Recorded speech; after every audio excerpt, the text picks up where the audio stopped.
at the earlier big classics in Hindi cinema, you many times do not find the credit on the screenplay. Okay.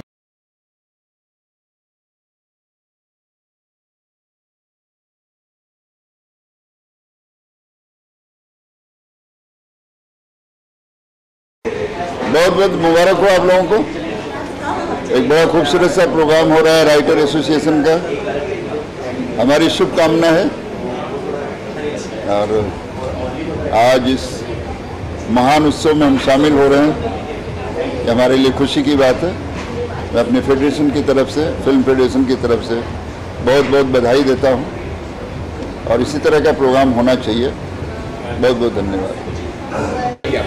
Writer association ने award किया है, बहुत अच्छी बात है। Writers they रहे हैं राइटर्स को अवार्ड्स, तो आई थिंक बहुत अच्छा है। मैं फर्स्ट टाइम आया हूँ इसमें, देखता हूँ अभी कैसे है। But I hope that everything goes well. और हमेशा इनका राइटरों को हमेशा हमको इनकरेज करना चाहिए। राइटर्स हैं तो स्क्रिप्ट जब पिक्चर बनती है तो first and foremost thing is the script, और उसके लिए I think writer is the main backbone of the film. And I think ये जो भी किया है SWA ने बहुत अच्छी बात है, और ये इनकरेजमेंट करना चाहिए और सबको आई थिंक इसको सब फुल सपोर्ट करना चाहिए। Thank you. Project sir again जिसके लिए नॉमिनेट हुआ हूँ उसका सीजन 2 की राइटिंग चल रही है, और साथ में ही कुछ फिल्मों पे काम चल रहा है सर, जिनका नाम अभी ले नहीं सकता ना। तो success season 2 obviously I am writing right now. अच्छा, मैं सबसे पहले तो ये कहूँगा कि ऐसे अवार्ड्स कितनी खुशी की बात है कि राइटर्स कम्युनिटी के लिए एक अवार्ड है और जिसको फेलो राइटर्स ने सिलेक्ट किया है। ऑल्सो अगर अवार्ड न भी हों, सिर्फ सारे राइटर्स यहाँ मिल रहे हैं और उन पे फोकस है, और राइटर्स के लिए इतने सारे माइक और इतने सारे कैमरा लगे हुए हैं, ये फिल्म इंडस्ट्री में बड़ा कम होता है। यहाँ पे आप बाकी जो अवार्ड फंक्शन होते हैं वहाँ पे राइटर्स को बड़ा पीछे कहीं बिठाया जाता है, एकदम छुपा दिया जाता है। यहाँ कम से कम हम लोग सामने हैं, अपना काम सेलिब्रेट कर रहे हैं, अपने साथियों का काम सेलिब्रेट कर रहे हैं। It's a very happy day.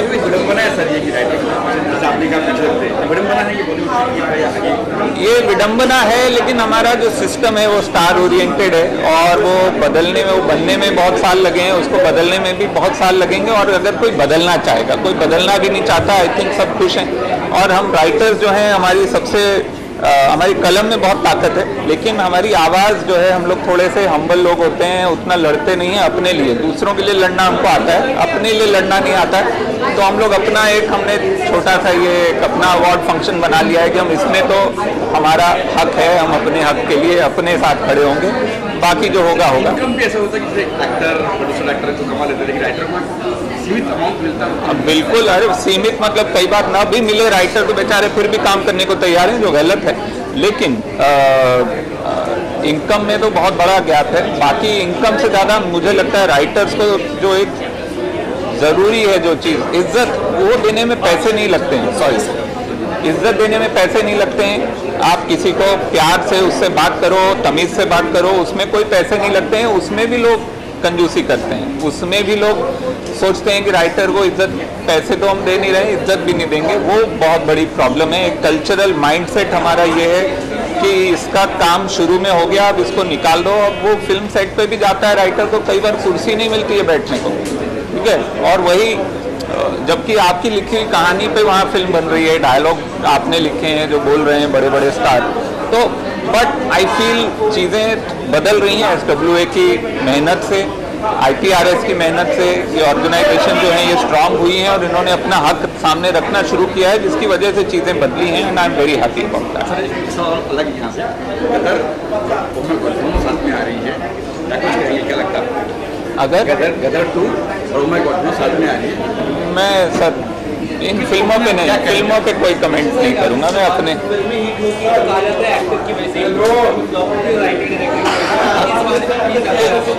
हाँ, फिल्में हिट होती हैं तो सबसे ज़्यादा क्रेडिट आपका कहना है कि एक्टर को मिलता है, जो सही बात है कि ये सच है, ये सही नहीं है।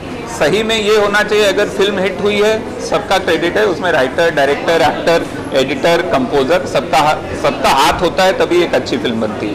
और जब खराब फिल्म बनती है उसमें भी बहुतों का हाथ होता है। पर मैं कहूँगा अगर खराब फिल्म बनती है तो उसमें सबसे कम जिम्मेदारी राइटर की होनी चाहिए, क्योंकि बहुत सारे लोग हैं जो इसको इंटरप्रेट कर रहे हैं। कई बार हम लिखते कुछ हैं, डायरेक्टर बनाते कुछ हैं, और फिर उसके बाद उसका म्यूजिक खराब होता है या डिस्ट्रीब्यूशन खराब होता है। सो मेनी थिंग्स, बट ये ज़रूर है कि जो फिल्म चलती है, जो अच्छी फिल्म होती है, उसमें राइटर का बहुत बड़ा योगदान होता है, और वो होना चाहिए और उसको इज्जत मिलनी चाहिए। बहुत खुश हूँ कि स्क्रीन राइटर्स एसोसिएशन ने ये अवार्ड रखा है to felicitate, to award their own. I think the writers are the best people to जज their own work and to award each other and encourage each other, because award जो है धीरे धीरे हमारी इंडस्ट्री में अपना इम्पोर्टेंस चला जा रहा है। अवार्ड्स का वो टेलीविज़न शोज बनते जा रहे हैं। मेरी ये उम्मीद है कि ये शो ऐसा नहीं है और ये एक जेन्युइन अवार्ड फंक्शन है। As part of the community, as part of the industry, I just wish and hope more and more original writing talent comes out of this country, because we are a very vast and amazing country and amazing minds. So it's about encouraging them and making sure that they earn good money so that they come out with good work.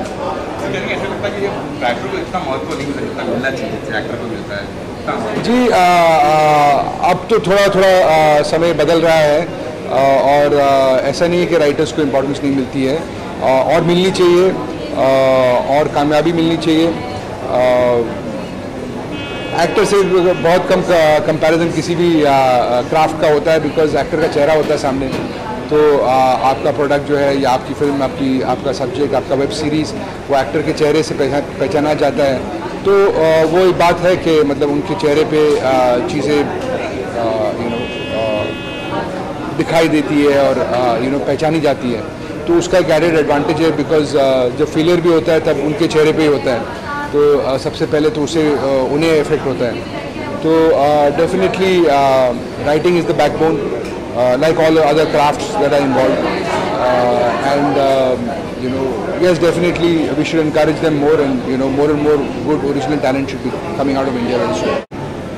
क्योंकि मैं तो सालों से FWA फिर SWA का member रहा हूँ as a writer, तो एक बहुत ही एक अमेजिंग कल्मिनेशन है जब आप शुरू से जाते थे रजिस्टर कर अपना स्क्रिप्ट करने से, फिर आप फिल्म लिखते थे, तो फिल्म बनती थी, और अब फाइनली ये एक हैप्पी एंडिंग है जहाँ पर हम खड़े हैं एक स्टेज पे। और more power to the writers association, more power to all the writers. और मैं एक आखिरी बात यही कहूँगा कि बस ये award in a way also dedicated है उन सारे राइटर्स को जो कभी सोचते हैं कि वो भी एक दिन इस तरह हमारी तरह एक मंच पे खड़े रहेंगे। This is for them, it's all possible. आप बस मेहनत करते रहो, लगे रहो, एंड थैंक यू। एक और चीज़ मैं कहना चाहूँगा, एक बहुत कमेंडेबल चीज़ है वेब के लिए जो काम अभी हो रहा है, उसमें अडेप्टेशन और ओरिजिनल्स को डिफ्रेंशिएट करके और टैलेंट को एक्नॉलेज करना और अप्रिशिएट करना, I think is a very very good move, क्योंकि इन दोनों ही कैटेगरीज़ की अपनी अपनी स्पेसिफिक नुआंसेस हैं, which is very good. And I am hoping आगे भी जाते वक्त जैसे जैसे कॉम्प्लेक्सिटीज़ बढ़ेंगी, मीडिया जैसे जैसे मर्ज करेंगे, वैसे वैसे नई कैटेगरीज और ऐड होती जाएंगी। और एक और इम्पॉर्टेंट चीज़ है जो हम फाइनली रिकग्नाइज करने लगे हैं, मतलब ऐसा नहीं था कि राइटर्स बहुत अच्छे राइटर्स शुरू से आए हैं, बट एक राइटर को रिकग्नाइज करना, बिकॉज एक सफ़ेद कागज़ को जान टूटना, फिर उसकी एक विजन बन के पर्दे पे आना, वो जो एक इम्पॉर्टेंट एस्पेक्ट है जिसके, बिकॉज क्या होता है स्टार्स होते हैं तो एक स्पॉटलाइट क्रिएट होती है, actors are in front of the camera, there is a lot of celebration of other people, but finally SWO has taken this initiative to recognize the talent behind making those big blockbusters, big web shows, big stories. तो वो एक recognition जो है एक बहुत important award है, और specially writers के लिए वो बहुत सिग्निफिकेंस अज्यूम करता है, बिकॉज आप उसको रिकग्नाइज कर रहे हैं जिसने उस जम को पैदा किया है और फाइनली जगह पर कभी दिखाया। And the event has been organized so well. बहुत ही मुझे इस बात की खुशी है कि क्योंकि हम काफ़ी पॉपुलर अवार्ड्स फंक्शंस में जाते रहते हैं, it's usually chaotic and it's a mess, the way, but बहुत ही अच्छी तरह से ऑर्गेनाइज किया गया है शो। और ये इट्स ऑब्वियस क्योंकि राइटर्स कम्युनिटी ने किया है, तो एक तरह की डिसिप्लिन है उसमें। मैंने कहा स्टेज पे एक छोटी सी चीज़ की हर एक को एक अलग ट्रॉफी दी गई है, टाइम पे प्रोग्राम शुरू हो रहा है, there's very well organized, very good volunteers. So congratulations to the Screenwriters Association as well. Great. I feel जैसे जसरत ने भी एक वर्ड यूज़ किया पॉपुलर, आई थिंक बहुत एसेंशियल है, बहुत इंपॉर्टेंट है कि पॉपुलर को क्वालिटी से सेपरेट करना, डिफरेंशिएट करना बहुत ज़रूरी है, जो कि I think it could only have come from the SWA, because ज़रूरी नहीं है कि आपके पास वो सारा इंफ्रास्ट्रक्चर हो जो पंप करके आप एक स्पेस तक जा सके, एक पोजिशनिंग दे सकें अपने आपको। कभी कभी होता है एक शेयर क्वालिटी होती है, एक प्योरिटी होती है, न्यूआंस होती है, और आप उसको एक रिस्पेक्टफुल रेवरेंट दर्जा ही देना चाहते हैं। आप नहीं चाहते कि आप एक रेस में घुसें, और वो I think SWA he acknowledge कर सकता था कि हाँ ये लोग उस रेस का पार्ट नहीं है, but yes quality still there, that hard work is still showing up. So I think kudos and it's great for on the country actually with sitting with and amongst everybody in there is even if you go through the nominee list, all of them are such great names. मुझे best lyrics के लिए मिला है हमारे गाने ऐसे क्यों को, जो कि मिसमैच सीजन 2 में था, और उसके लिए मुझे बेस्ट लिरिक्स का अवार्ड मिला है। And I am very happy, thanks to SWA and all the jury members कि हमें ये अवार्ड मिला।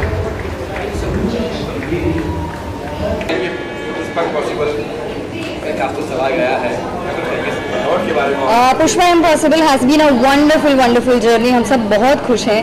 पुष्पा की स्टोरी, स्क्रीन प्ले और डायलॉग सबको अवार्ड मिला है, and it just goes on to show that ये शो बहुत ही ज़्यादा पॉपुलर है लोगों में, और हम खुश हैं कि हमारे काम को SWA ने सराहा। जैसे आपने अंदर कहा कि सेकंड टेक कच्चा हो जाता है,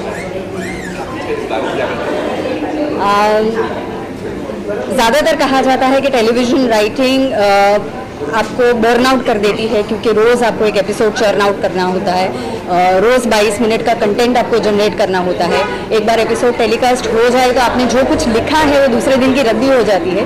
फिर ये सही चीज़ नहीं है मेरे मानने में। अगर आप अच्छे से शिद्दत से काम करो तो टेलीविज़न राइटिंग बहुत ही अच्छा रियाज है, और आपको ट्रेन कर देता है किसी भी तरह की राइटिंग के लिए।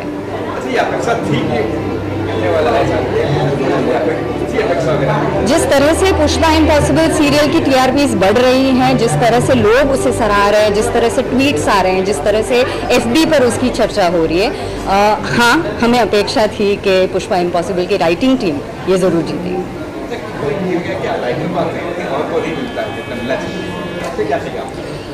नहीं, मुझे नहीं लगता ऐसा कि राइटर को महत्व नहीं मिलता, क्योंकि जब भी आप देखेंगे तो किसी भी चीज़ की शुरुआत जो होती है, किसी भी क्रिएटिव चीज़ की शुरुआत जो होती है, वो एक कोरे पन्ने से होती है। उस कोरे पन्ने को अपने आइडिया से, अपनी कल्पना से एक राइटर भरता है।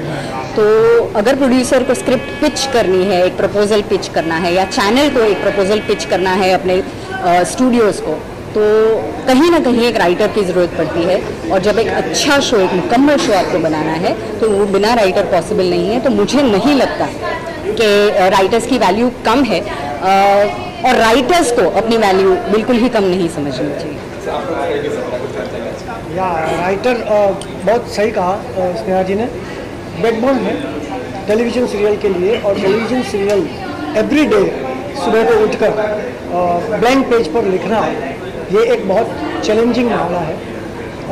मैं इस इंडस्ट्री में करीबन 22 साल से हूँ, और अब तक मैं करीबन 10,000 एपिसोड्स लिख चुका हूँ अलग अलग सीरियल्स के। और फिर भी आज जब बैठता हूँ कोरे पेज पर लिखने के लिए, तो आज भी वही फीलिंग महसूस होती है कि मैं आगे क्या लिख पाऊँगा और किस तरह से मेरे ऑडियंस को ये चीज़ पसंद आएगी।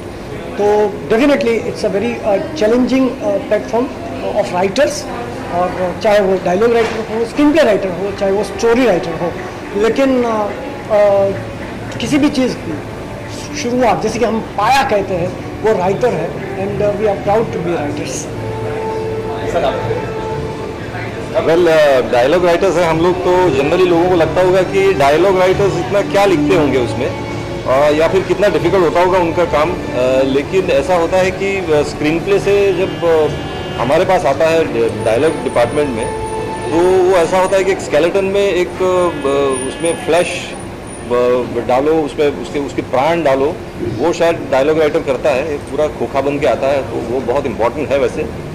तो डायलॉग राइटर को भी ऐसे सराहा जाता है, वो बहुत अच्छी बात है, और खासकर SWA ने किया है तो वो एक ज़्यादा मायने रखता है।